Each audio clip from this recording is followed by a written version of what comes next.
happy to have this privilege of having Rob sharing some time with us today. Just give us 1 second. I just want to make sure that we are live. So I am going to check it here on my phone and on my computer so that also when you guys start asking questions, I'm going to be able to see those. Just give me one second. Okay, yeah, we are live. So, hi, Rob. Hi, Marta and everybody. By the way, the privilege is mine to be here. Thanks for the compliment about it being a privilege to talk to me, but I feel just the other way around, that the privilege is being able to talk to people that care about themselves, care about the world, and care about PSYCH-K. So it's my privilege for sure. Thank you about that. I think every morning of how blessed we are to be in this path and to be able to share with each other the gift of growing and having this human experience with so many different colors given by the PSYCH-K experience. So beautiful. So the reason for being here today is to talk about adaptability. We've been having a different theme for each month in our Facebook page and honoring the principles of nature. And I know that you love to talk about this. Yes. So why adaptability is one of these very, very important principles of nature in PSYCH-K? Why is it a key concept for evolution? Sure. Well, nature tells us a lot of very wise things. The wisest coach you'll ever have, life coach, is nature. If you just pay attention and learn how to listen and learn how to see beyond the details, beyond the trees and the water and the streams and the sky and the clouds and all the things and all the creatures that make up nature. It's what connects nature, and it's the system. The buzzword is ecosystem, but it is how all of that is interconnected. And that's why adaptation is such an important principle of nature, what nature uses to have species selection, it really sorts itself out. If there's a challenge that comes up in the world, it can be geophysical in terms of earthquakes or earth changes and all of that. It can be environmental changes in lots of different ways, not just the earth itself, but a species goes extinct. That species played a role in the whole ecosystem itself. And if that species, let's take one that probably most of our listeners and viewers understand and have heard about, are bees. If bees go extinct, nearly 80% of our food supply depends on the pollination by bees. So you think, well, it's just a little bee. No, it's actually a food-linked chain that threatens our existence on the planet as much, prefrontal cortex, very smart, all that. But we're really stupid when it comes to messing with the ecosystem, because adaptability is the only way we're really going to stay alive and thriving. It's the way every creature does it. I think there's a beautiful quote that I put on the Welcome to the Evolution of Consciousness video, which is on the main PSYCH-K main page. And it was H.G. Wells who said that something like, adapt or die is nature's inexorable imperative. As always, it always has been. Words very close to that. And he's right about that. If you look at species that survive, they're not the biggest, the strongest, the baddest, the meanest, and all that domination stuff. It's really the more adaptable creatures that survive. When the dinosaurs went extinct millions of years ago, they were the biggest, baddest, most ferocious creatures on the planet. But when the weather changed very abruptly, they all perished. They had no way to adapt. Strength wasn't it. It wasn't survival of the fittest, meaning the strongest. It was survival of the fittest, meaning the most adaptable. The cockroaches survived, because they could go underground. They figured out, hey, it's not good up here. So we're going to go down about 4 or 5 feet to the earth, where the constant temperature is about 52 degrees. So they could adapt. The dinosaurs couldn't do that. So they perished. And in fact, most of the species that reside in the earth were fine.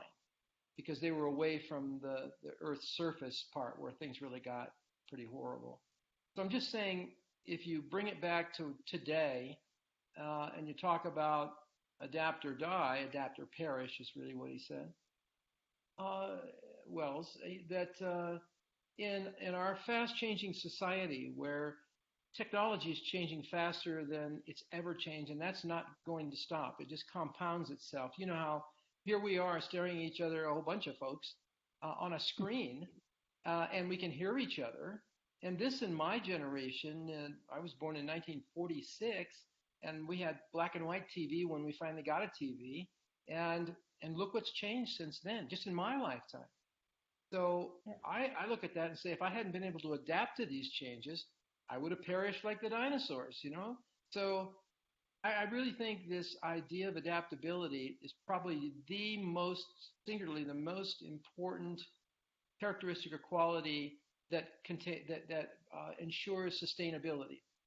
And if you want to sustain your life, you better be able to adapt to the environment, because as Bruce Lipton would say, it's the environment that's informing you about what you need to do to live in it. And if you don't pay attention to that environment and the instructions we're getting from our precious Mother Earth, then we will perish. And it's our own fault in that case. You're getting what you need in terms of information.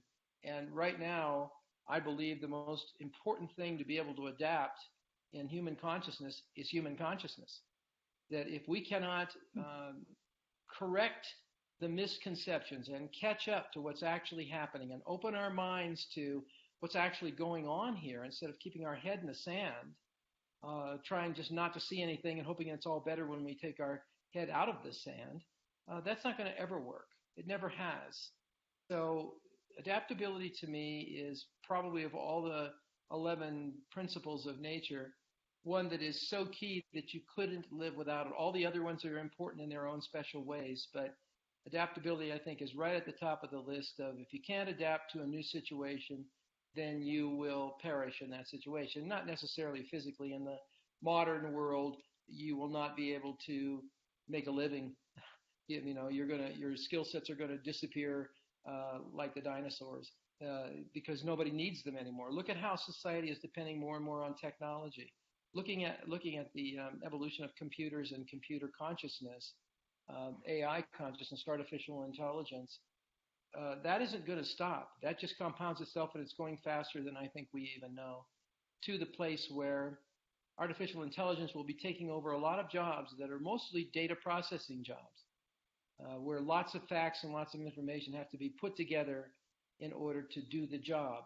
And you can think of some white-collar jobs or the medical community, lawyers. These are people that we've, have a great deal of esteem as far as we're concerned. And you have to be really smart to do that. Turns out we're making computers that are smarter than humans when it comes to data crunching, and even, especially in the quantum computer world, which is different than the kind of computers we've had so far. They think faster than humans can think, and they're putting together their own ideas, essentially. We've created something we cannot control and that we cannot even understand, because our minds cannot compute as quickly as they do. It's a whole world that, if you look into it a little bit, it means if you don't adapt to what's going on here and understand, you're not going to be running the world. You won't be a part of it in the way that you would like to be. It's not a simple world anymore. It's highly complex. Yeah, absolutely. And so that's the part where I think the most important thing you can do is something that we're offering people, and in my world anyway, my way of thinking. The greatest asset that you have is your mind. It's not your money. It's not what you own. It's not your job. It's not any of that stuff. It's what you do with this mind that is going to make your time on the planet either satisfying and lovely and wonderful, or hellish. So that's that. We got to learn to adapt. And first thing that has to adapt aren't your behaviors. It's your consciousness, which directs your behaviors, especially the subconscious, as you know, and most of the people viewing tonight know. The subconscious mind's running the program called you at least 95% of the time. So by being able to change your perception with PSYCH-K, literally within minutes, you can adapt very quickly, where most people have no way to keep up with changing their perceptions and their attitudes and their values and their beliefs to accommodate this fast-paced change that's going on globally. Yes, absolutely. And we already have some questions here. We have people from very many different parts of the world. And how would you integrate the part of the mind and the heart, where we have all these feelings or emotions, or where does it fit the heart inside of the mind idea of that's what's running the programs? Yeah, this is my view. It's not necessarily shared by all neuroscientists or the heart math people, because it's a very popular modality these days. I don't see the difference being quite the difference that it's made out to be, that the mind and the heart are somehow very separate, except in their location in physical reality, in matter. But in mind, I say, is an energy field that includes emotions, and you talk about the heart. We talk about the heart as the center of your emotions. And yet I think without the epigenetic signal, the mind signal to the body does not produce biochemistry that can be associated with the heart. The heart will produce an activity, but as soon as you unplug the consciousness that runs everything, runs the physical body, it all stops working. But you still exist. Your feelings are still exist. Your consciousness is where we get all of that stuff. It's just that I think for partly sentimental reasons and partly to explain some things in neuroscience, we divide stuff up. We're real good at that. Even we in Psych-K will talk about the subconscious, conscious, and superconscious mind. It's a convenience. It's not a fact. They're not really separate. But when we think of them that way, it can be useful in terms of discussing different aspects of our consciousness, because that's what they are to me. The superconscious is the biggest picture, biggest version of the biggest vision you can have of yourself. The conscious mind is the one that operates with deliberation and discernment. It's one that sees the world, judges it in some way to let you know whether this is something you want to move toward or away from, to simplify it in a biological sense. And the subconscious mind is the hard drive that runs the programs you've decided are true in life. Whether they're actually true on an objective scale is not the point. The point is you believe they're true, therefore they create biochemistry, therefore they create emotions. Without the biochemistry, there isn't an emotion. So that's why there's no real sharp distinction between a thought and the heart. The heart is informed, it pumps blood, it does a lot of other functions, but as far as the mind goes, it has to give it a signal to do what it's doing, including even to beat. The subconscious mind's in charge of autonomic nervous system functions, heart rate, respiration, digestion, on and on. All that, elimination, everything. So without the signal, the body doesn't do anything. It doesn't have an intrinsic activity schedule. It gets informed. Well, when we can re-inform it, then you can have a warm, fuzzy feeling in your heart because that heart then is pumping maybe more endorphins into your bloodstream, and you're feeling euphoria. Well, where did that come from? Did it come from the heart, or was the heart informed to produce the effect of that hormone in your system? And it's not just your heart, of course. It's your mind, your brain, your physical brain, producing chemical interactions between the heart and the brain and all the rest of the cells of your body. So, it's just hard to talk about because we like to break things into parts, but we are holistic beings, and these are all aspects of our consciousness, ultimately. And that's how I see it anyway. So it helps me to remember that the separations we make between mind and heart and body and all that are really somewhat artificial, that it's all an interconnected system, a coherent ecosystem that creates the physical representation of consciousness as a human being. Beautiful. And we have a question from Sebastian from Colombia. He says, how can I adapt in times of trouble? When I feel in trouble, when I'm not feeling well. Trouble is a perception. So if you see the situation as problematic and trouble, and then you link that to something that's going to happen to you or to someone else you care about or love, then that's trouble because you want to do something about it. So the best consciousness, state of consciousness to do something about it or to address problems is one that dials up past the problem, the perception of the problem. In other words, the whole brain state, which we talk about in Psych-K a lot. So if you go into problem avoidance behavior, your biochemistry will do what it's done because your perception of the situation is fear-based versus, say, love-based. Or instead of going to curiosity and problem solving, you go into, oh my God, what's going to happen now? What am I going to do? And you go into catastrophic thinking. And before you know it, you're immobilized.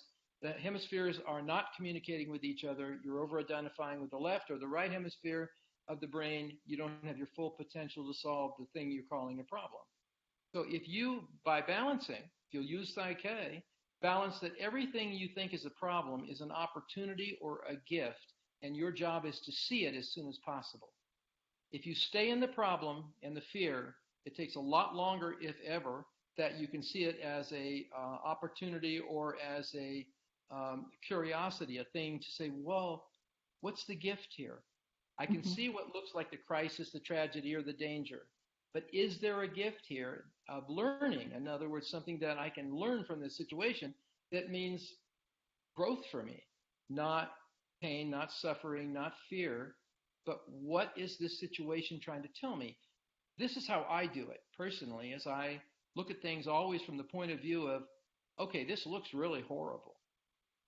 And is there anything in there that I need to know that it's trying to teach me? Like if I called this in, because I do believe you create your own reality, if I called this situation up to present myself with it, what might I have been trying to accomplish? What lesson am I trying to teach myself by having this person or this situation be what it is?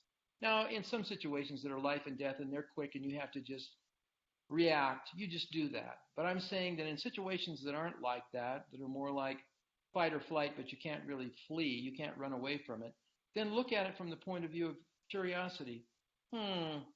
This doesn't feel good, doesn't look good, doesn't sound good.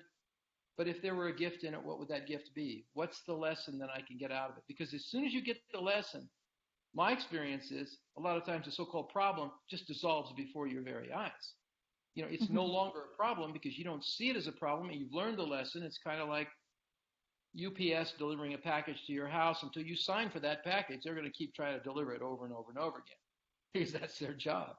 So I think some of our life lessons are like that. We get them attempted deliveries of the message and we keep ignoring it or denying it or pretending it doesn't exist or trying to positive think it away or whatever. And really, it's a gift you called in looking like a problem.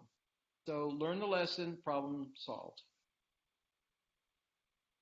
Yeah, as you were speaking, I was getting a moment of remembering talking with Pedro Olivari, one of our beautiful instructors. He always said that everything comes from love.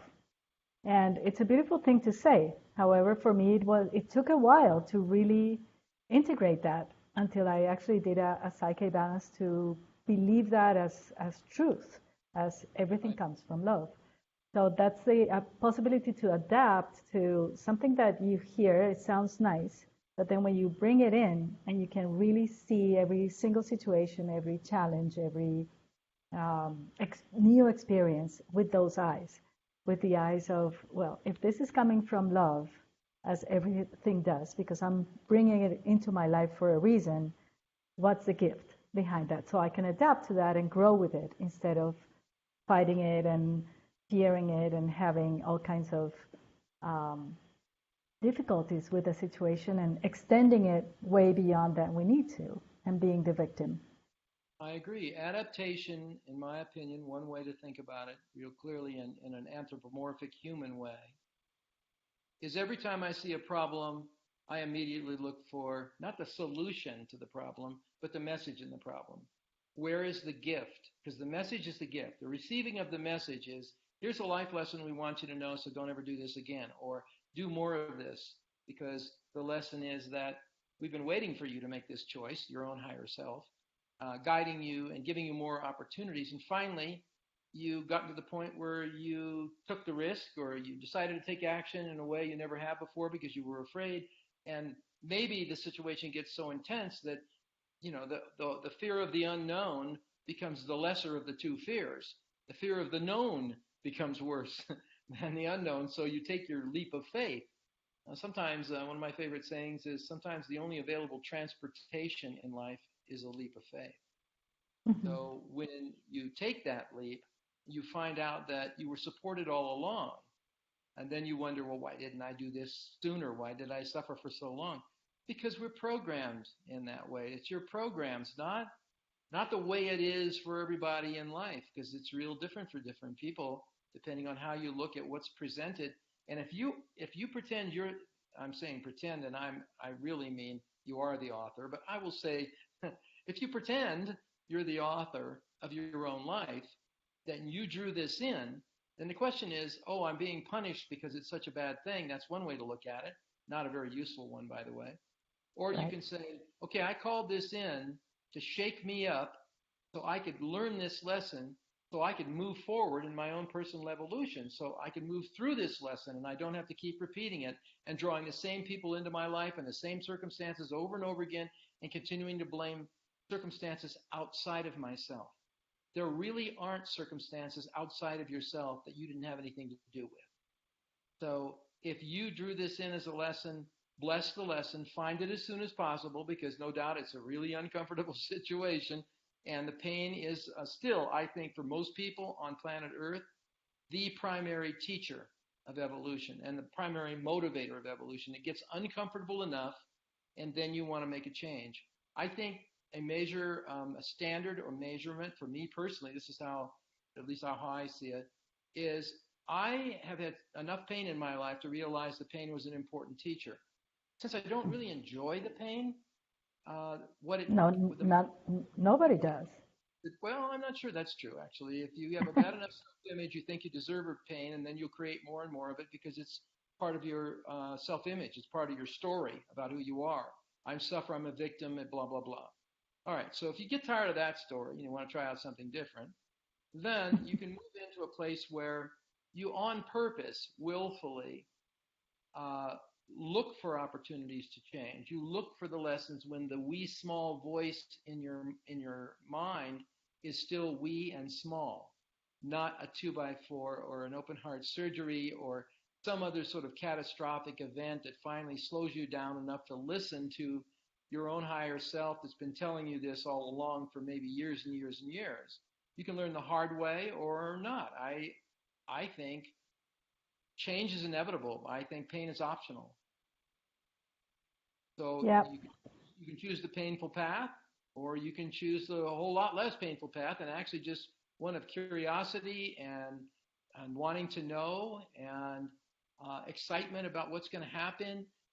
If you can stay in that curious place and want to understand how things work and how you work in those things, it's a much easier, more enjoyable, way more fun ride in life than the suffering path.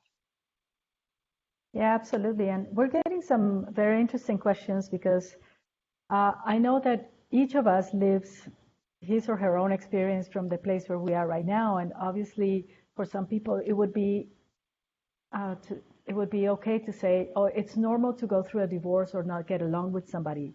And other people would think, well, that's not normal. It's very painful and it's very difficult, as painful as it can be to have somebody sick in bed who cannot walk or talk or anything. It depends on where you're living it. So what's your view about that? Because some people here are commenting that to say that we create our own reality is a simplistic way of seeing it, and that for some people that sounds like a shameful thing, that we brought this onto us like a punishment kind of thing. And I have a different view, but I would really love to hear yours because uh, from my point of view, all these experiences are just that. They're the experience that we're calling on, and we choose, like you said, how we live it. And obviously, it's where each of us is in their own path. What would Right. you answer to these questions? Well, it depends on the perspective you have to begin with. It's to go just big picture for a moment to answer the question. Albert Einstein was once asked, "What do you think the most important problem to solve is, or question to ask?" I guess it was. Uh, about the universe. And he says, first you have to determine whether it's a friendly place or not. And the reason this is relevant to answering the question is, he was basically saying, if you think it's a friendly place, then you see connection, you see purpose, you see meaning, you see the essence of life that way. If you think it is purposeless, then everything's just a chance. Everything happens to you. You can be very victimized in that situation because there's nothing you can do. You just have to be the smartest and strongest and sort of like meaner than anybody else kind of person to stay out of trouble. I think he was, of course, a great mathematician and a physicist, but he was also a very good philosopher. And I think that advice is first you have to decide how you're going to look at things. And I'm trying to say in my own way, if you look at everything in your life, no matter how bad you think it is, as something that you invited in some way, shape, or form. It doesn't mean consciously. It doesn't mean you sat down one day and say, I want to really have a crappy life. Right. I'm going to marry somebody that I hate, and I'm going to have my children are going to be sick, or I can't have them, or all the things that you can think of, horrible things that would create a lot of pain in your life. The question to ask is, why, if I call this in, and you can make this a what if kind of thing. You don't have to say, well, that's the way it is. You're creating your own reality, but you don't create it in a vacuum, by the way. There's 7.5 billion people on the planet all creating their realities too. And in a way, all those realities are interconnected. So you're a broadcast station and a receiving station. So if your messages, especially at the subconscious level, tend to be self-destructive, self-sabotaging messages, and by definition, they're below the level of your conscious awareness. So you don't wake up in the morning and thinking, well, how can I create a really miserable day here? But you have subconscious programs that set you up and draw people in to make your day miserable because it does fit that part of your mind's programs. That's your hard drive. And that you got many times, as Bruce Lipton would say, long before you had the capacity to say, that's not true. That's not me. That my parents are telling me that I'm a bad person, or these other people are telling me I'm a bad person, or they're treating me badly. Therefore, I must be a bad person. Those are the kind of links we make up until about age 7 to 12, depending on how much brain cognition one has. And so those are just your default programs. That's all rewritable software. The good news is, no matter how your life is, it's not the way it has to be. And and I would hope some of the people listening and watching are saying to themselves, well, in PSYCH-K, what we do is we say, how are things now? Well, they're this and this and this and this. And then you run into a whole justification of why you feel this way and how things are stuck and how they're not going to get unstuck anytime soon. And it's just the way things are, and you spend your life coping with that. Or you could take a PSYCH-K view and say, all right, so I agree that all these things are this way now. But the question is, how would I like them to be instead if I could make them so? So when you start changing the programs that send out the signals that attract the people that run those programs and validate the programs, then I'd say, bottom line, change the programs. You don't have to spend your time doing that forever. You can change the program, and then you will literally invite a very different reality. And in that way, you do create your own reality, and you do it in conjunction with other people. So it's not just I create my own reality and there's nothing I can do about it. If there was nothing you could do about it, PSYCH-K would have disappeared 30 years ago when it was first introduced to this planet. But in fact, that's not the case. That when people get that, they have something to say, very powerful and important things to say about how their life is turning out. And in order to make decisions behaviorally that are different, it's much easier if you first make them in consciousness, and then they drive those behaviors. The very behaviors you have that are automatic right now and aren't serving you can be changed. And you start there. You don't have to change your outside environment. That's the hardest thing to change. You say you change your inside environment, and then the outside environment seems to magically start to look different to you, seem different to you. Solutions pop into your mind you didn't have before because your view just of possibilities and probabilities just broadened enormously to a whole different world of choices you didn't think you had. So I would say that's the key factor in, yes, if I've created my reality, if you say, I'm not creating this reality, well, then clearly the following statement is, and there's nothing I can do about it. But if you say, I've had a lot to do with creating it, this is primarily my creation, Therefore, if I created it, I can discreate it. I can create a different reality because I did this one. So I can adapt to how I perceive that I'm living at the moment. Yeah, I mean, adaptation is adapting to your environment, not to stay in the environment. I mean, gee, I was a psychotherapist for 14 years, and I used to hear the most common thing that was so sad to hear was especially women, because most of my clients were women. They were the only ones that had the courage to come in for therapy. Most men didn't in those days. That's changing, fortunately. But they would come in and say about these terrible relationships they were in, and just awful. I mean, abusive and psychologically, emotionally, physically, and so on. And I would, eventually the question has to come up, well, why do you stay in this relationship? Why don't you get out of the relationship? That's the obvious question, first of all. And almost all of them said the following, or something very close to it. Well, it could be worse. Think about that. It could be worse. Yeah, well, it could be, but that never occurred to them, Martha, that it could be better.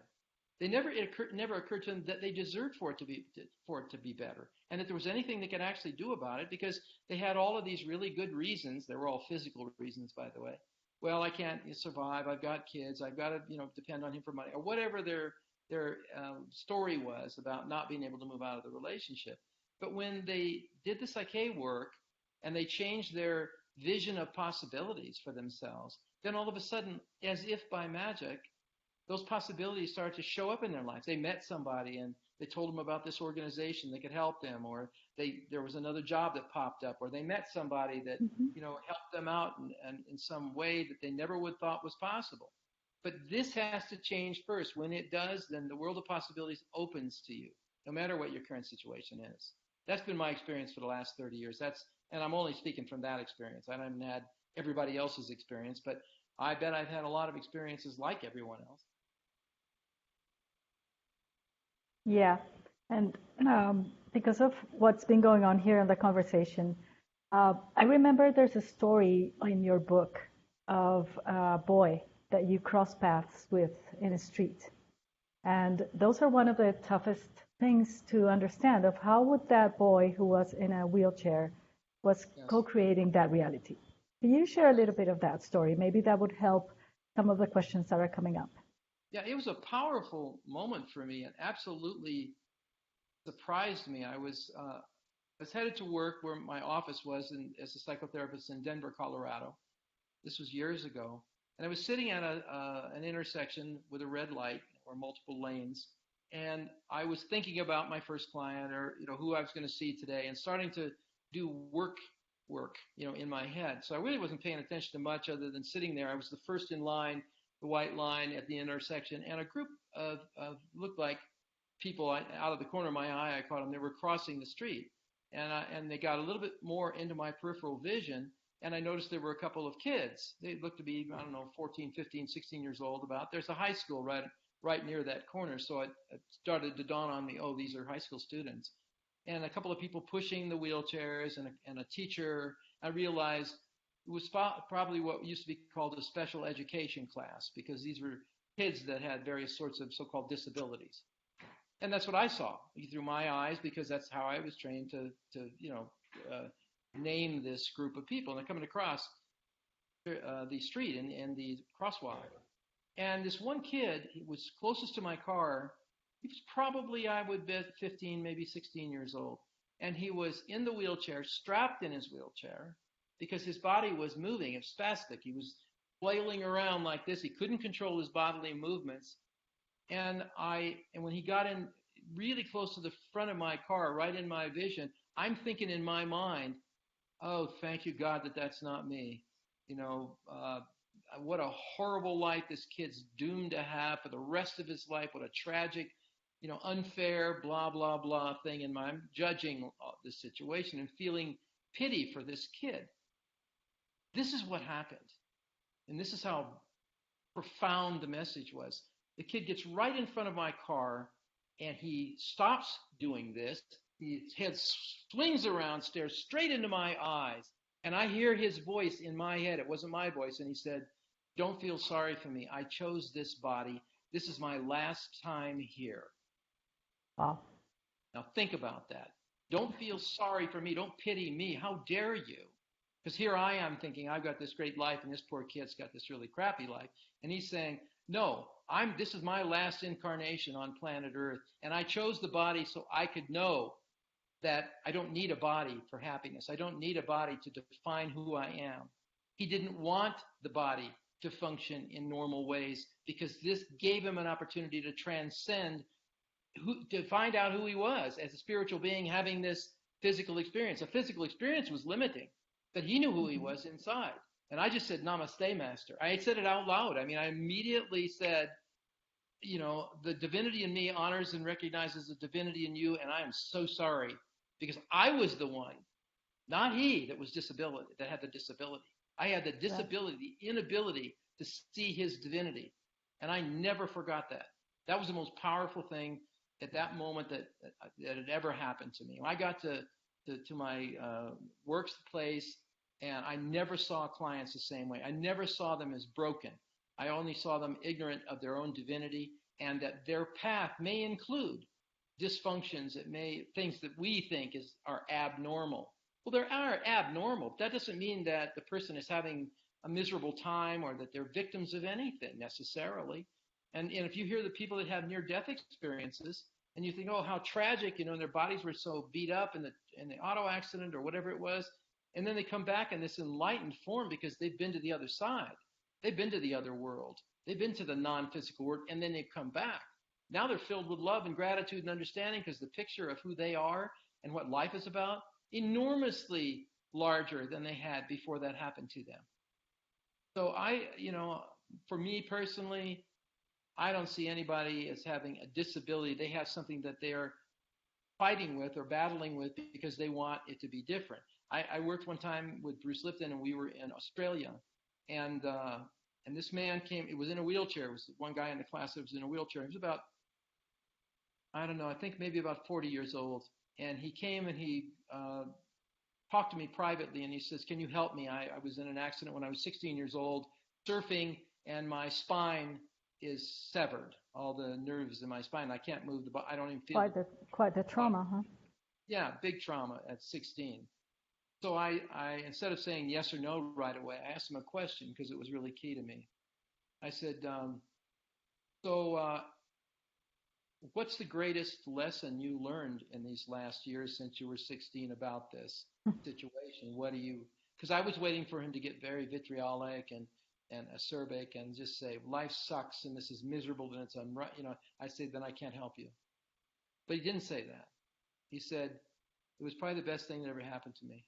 Because the path I was on at the time, at 16 years old, I would have burned out and I would have done some bad things in life. And I was going down a path that wasn't good. And all of a sudden, I couldn't go down that path.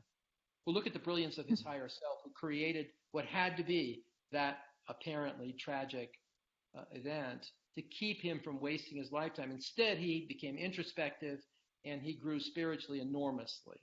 So that's when I said, yeah, let's do some work. So that meant a lot to me because that perspective has nothing to do with the social norms. It has nothing to do with how we see and project our vision and version of this person is. It's so unfortunate what they're going through, what they're experiencing. It may be painful and may be difficult. In that sense, it is unfortunate that they have to have that to wake up enough to learn the lesson and find the gift. That's the big deal in all of it. Yeah, and that's a challenge to accept and integrate that. I lost my dad when I was 5, and I was the victim of that for many years. However, for me now, I can really see how that was the gift of my own spirit to put me in this family with that experience, because I am who I am, thanks to that experience. Right. And because the divinity created with me all this pain in that moment that now has become gratitude. And it doesn't mean that I don't miss my dad. It doesn't mean that I don't understand everything that I went through, but I've now been able to turn it around and be grateful for everything that came from that. And it's a process. And I understand that for some people who are listening to us today, it's a challenge to really adapt to this view. And we're not asking them to. We're just proposing our view. Yeah, no, you are where you are, and you believe what you believe. I'm just saying, pay attention to what messages life gives you, and if you keep getting the same message over and over again in different circumstances, then you might want to pay attention to the message and stop complaining about the circumstances. The Hmm. circumstances wouldn't be those circumstances if it wasn't necessary for them to be that painful or discomforting or tragic or whatever in order for you to learn the lesson. If you really, it depends on your worldview too. If you think we live one time and you're here and you got, it's just a crapshoot and whatever Yeah, happens and then you die, well, that's a whole different kind of life and that's a whole different kind of mindset. And that's a belief that a lot of people hold. That's fine. It doesn't happen to be one I share because I've had experiences that tell me otherwise. And I've right. read a lot of literature that says things aren't really like that. Ancient history, modern history, lots of stuff available to counter that particular belief. But your beliefs are going to determine how you feel. You're going to be a victim if you believe there's nothing you can do about it and it's not your fault in any way, shape, or form. You didn't call it in, and this is just the way life is, and it's so mean and unfair. And if you go down that path and you stay there, then it's going to be mean and unfair for you. I can guarantee you that. Right. I mean, was it Henry Ford that says, if you believe you can or if you believe you can't, you're right. Because your beliefs are that powerful.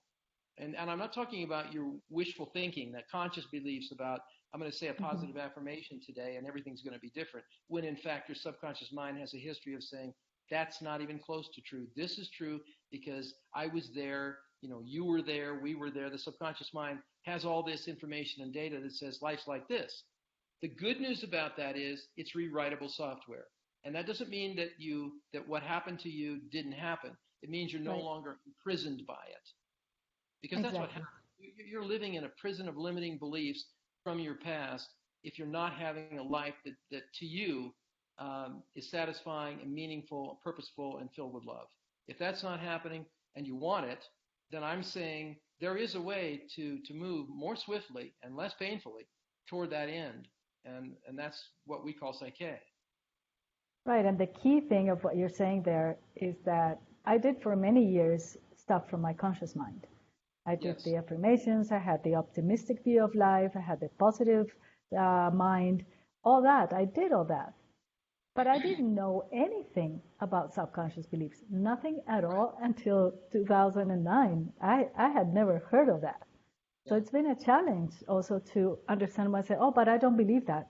Well, check, because I don't know if at the subconscious level I have information from my great great grandmother or from my culture or from this family or Yeah. from whatever that are there, and I just don't know that they're there. And that's a prison that I think you're referring Yeah. to.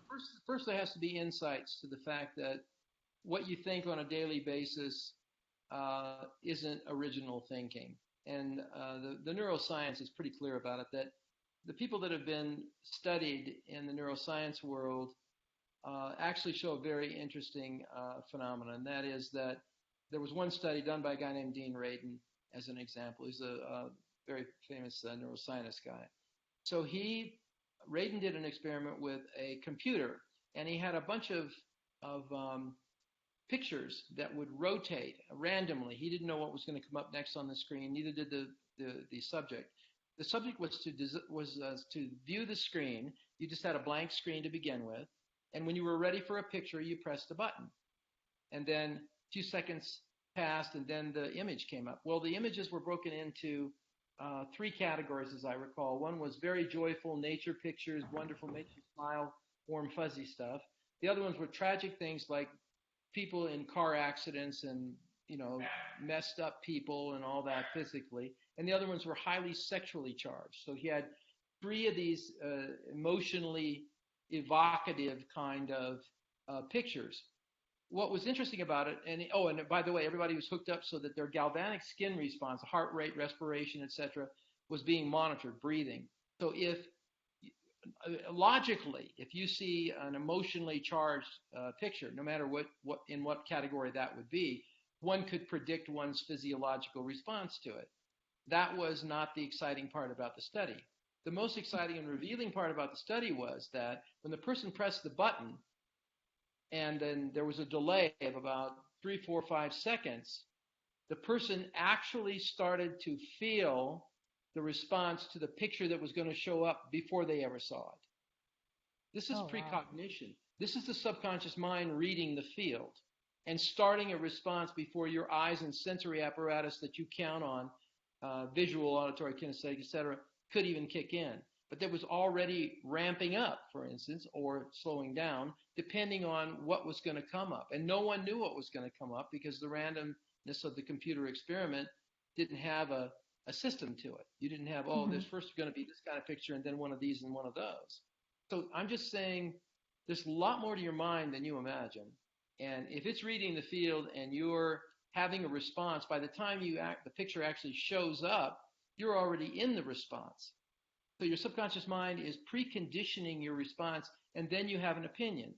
But the last thing that happens is your opinion, not the first thing. You don't see the picture and then form an opinion. That's very interesting. It's exactly opposite of what we think is true. Why? Yeah, Because it would be counterintuitive. we think our conscious mind makes free will decisions. And according to neuroscience, maybe 5% of the time that's true. But 95% of the time, at least 95% of the time, the literature says, your subconscious mind has already made the decision. And you jump on the bandwagon, so to speak, at the last instant, making a conscious decision, thinking it's conscious. But it's already done. It's a done deal because of your history.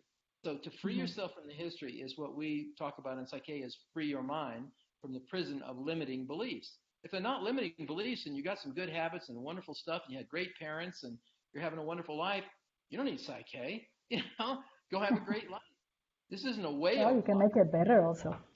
Well, you can make it better, but I'm just saying most people that are drawn to PSYCH-K are people that are just perplexed because they've tried so many different things, Yeah. so many different modalities and affirmations and positive thinking and NLP and hypnotherapy and Reiki and just all kinds of disciplines. And they've all helped a little bit usually. But then when they find PSYCH-K, they think, well, wait a minute, this brings everything together, makes it so much simpler.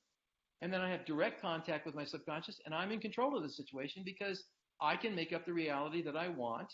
And then my mind will go into that reality, broadcasting that out to the people that can help make that possible. And then I start making decisions that I wouldn't have made otherwise because I have inclinations. Those are subconscious hints, and promptings. And then by definition, subconscious is below the level of your conscious awareness. You just seem to be drawing people to you that you didn't before. You seem to be seeing things differently that you didn't see. So it all happens effortlessly. And isn't that what a habit is? Habits don't take effort; they happen automatically. You got a phobia of getting in an elevator. You never forget to freak out in the elevator. You don't get in the elevator and say, "Oh, well, I better get." No. It happens automatically. Well, what if you had a whole bunch of positive beliefs, growthful beliefs, beliefs that enhance your reality, and you get to choose them, and then you create the software? It's automatic. Then you just get to live your life. You don't have to make it all about some form of therapy. The whole idea with PSYCH-K, so you don't need PSYCH-K. It's not to keep doing it forever. There are different levels of it, I will say, in my life, because I've been doing it for 30 years. And I'm just finding different applications. Like the applications that started out when I was 40 years old, when all this stuff started to happen in me, the PSYCH-K stuff.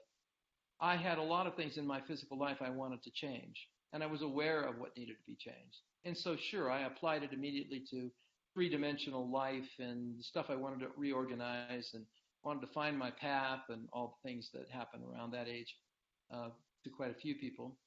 But as I evolved through that, what I found was that my highs in life got higher and my lows in life got higher.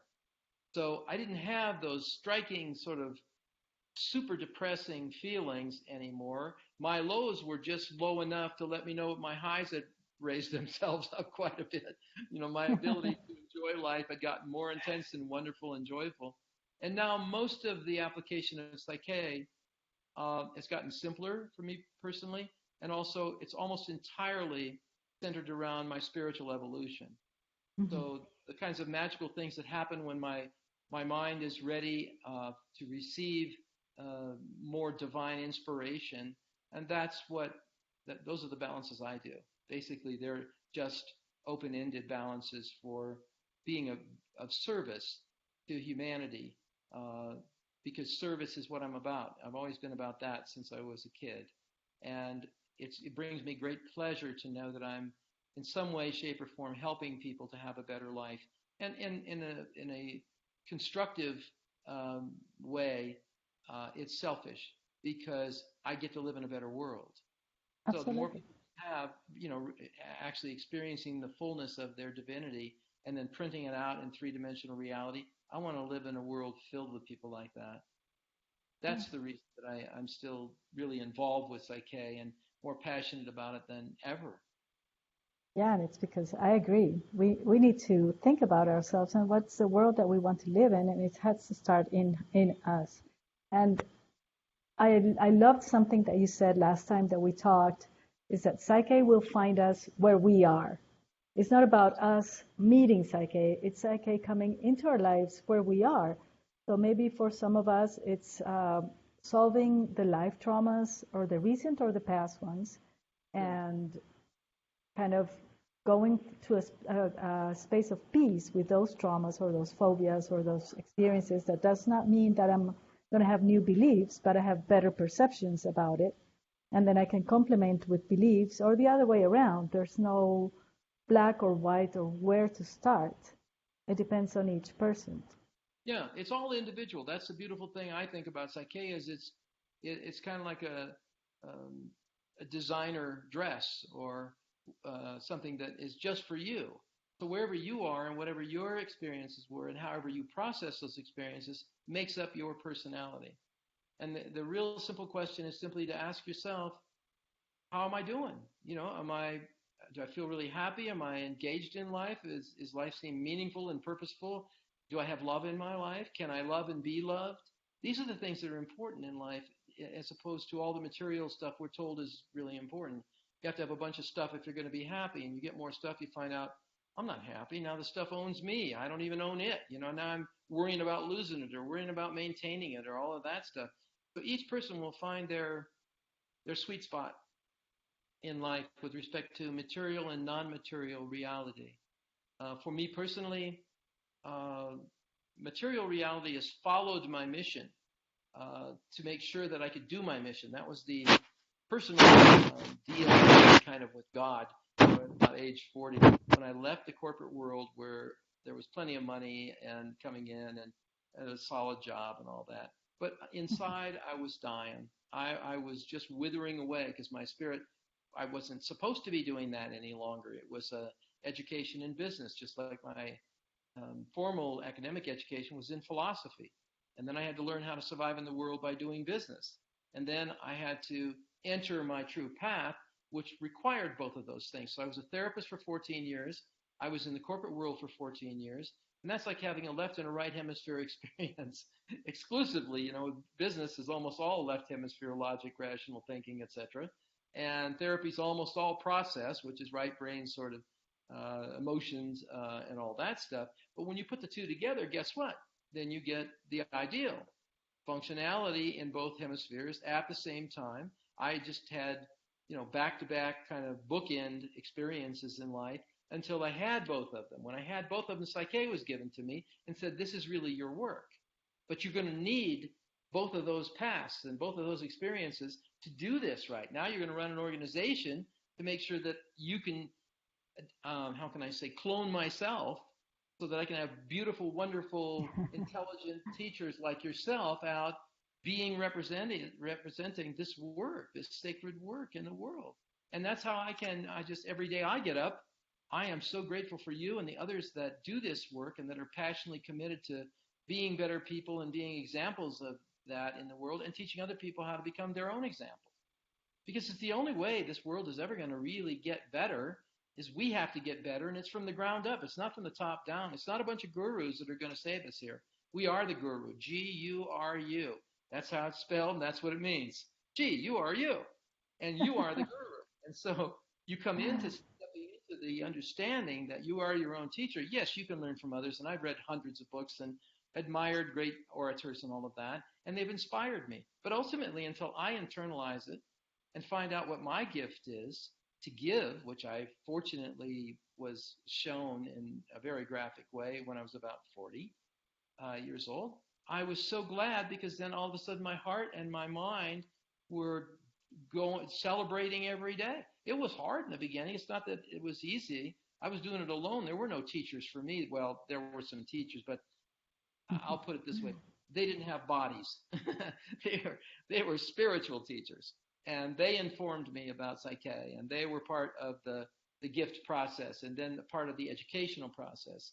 Whereas I was able to teach you what I knew when the certification training took place, and to have other people teach other people so that I wasn't the only one doing it in the world. Otherwise, it would be a local thing. I would be, a whole bunch of people part of this discussion right now or this viewing would not be doing this because I wouldn't be doing it. But because there are teachers around the world, this is taught in 10 languages now, and almost every continent in the world, and over 100,000 people have learned Psych-K over the last 30 years. I mean, I feel so blessed, and I know that it's making a difference because even if you take the 100,000 and then you think how many people have they affected positively? So the ripple effect is enormous. And I'll never be able to count that. I can't, say personally, well, it's this many people, but I can tell you how many people have attended a basic Psych-K class because that's how many packets we've printed over 30 years. So I know that's true. And then people use it, and their lives affect other people's lives.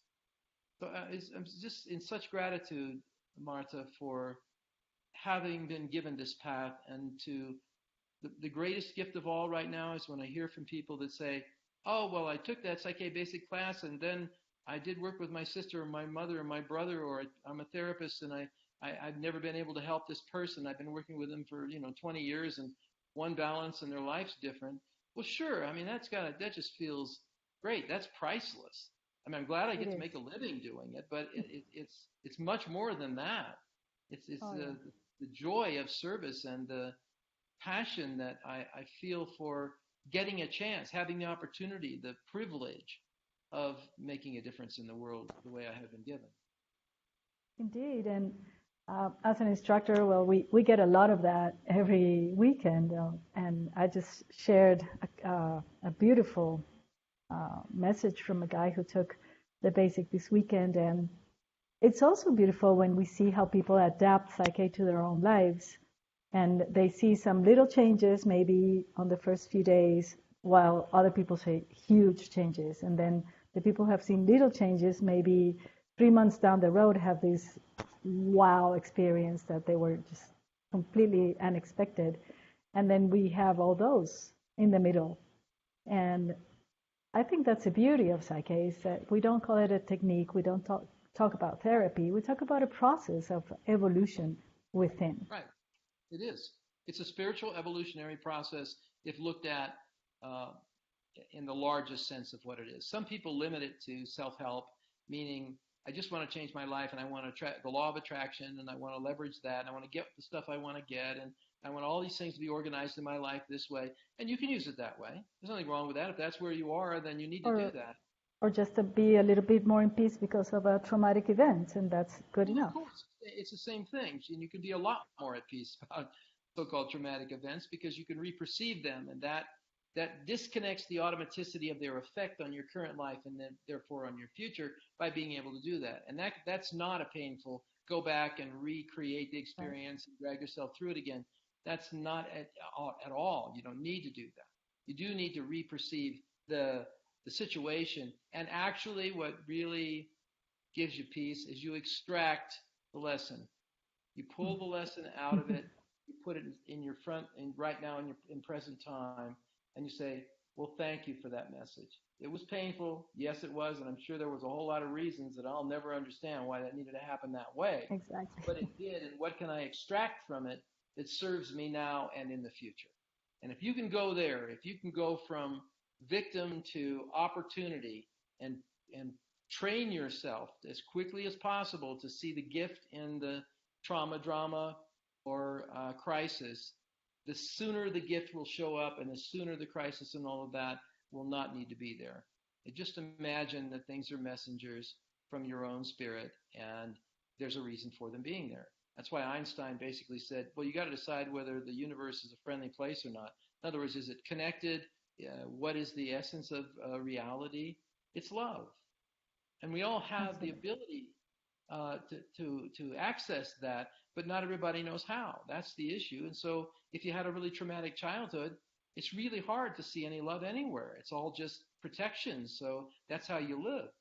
But you're trapped in that, and it's just a perception. It's not happening right now. Or if it is, it may be very much related to the fact that you believe that's all that can happen to you. But as soon as your vision of possibilities and who you are, not as a human being trying to be spiritual, but as a spiritual being having a human experience, you begin to get to a place where you can re-perceive your physicality in a way that then integrates spirituality and physicality.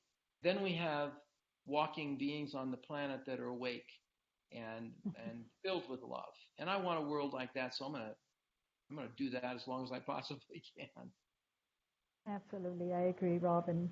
Well, it's been beautiful. It's been an hour. I think we've taken a long more of your time than we expected. And again, from a very, very deep place of gratitude from myself and those who have attended, in gratitude for everybody who agrees with that and also with those who don't agree, because they always also make part of the picture.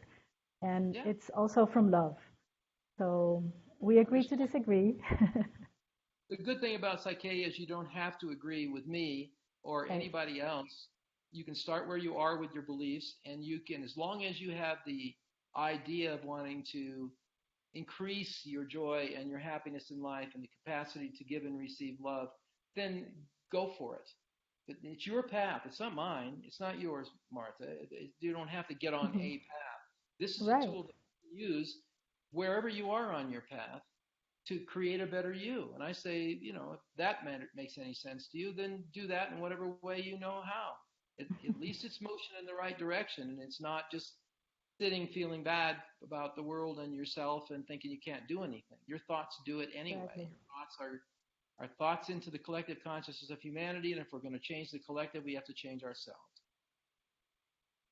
Yes, we do.